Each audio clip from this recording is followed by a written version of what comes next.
ating lutuan. Tapos, i-open na natin yung apoy para uminit yung duhan. Kape kayo dyan! Kape!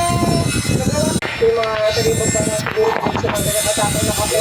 Meron ko isang coffee mate. Tapos, meron ko sa akin ng gatas. Ayan, so ito na nga yung gatas. Bumili tayo ng gatas para pag nakasarap na naging kape. So tara na,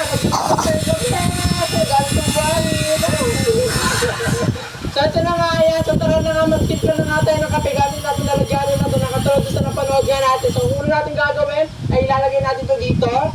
Ayan, sa gitna natin siya ilalagay. Tapos, pwede na tayo maglagay dyan ng mga pangkape. So meron tayo dito, coffee ko stick. Coffee ko stick ko tawag dito, di ko alam. Basta stick na kape, ito yung matapang na kape. So, kuha tayo dito ng isa. Tapos, lagay natin dito. Ayan, so, maglagay na tayo dyan. Tapos, maglagay tayo ng coffee mate para tumamis-tamis.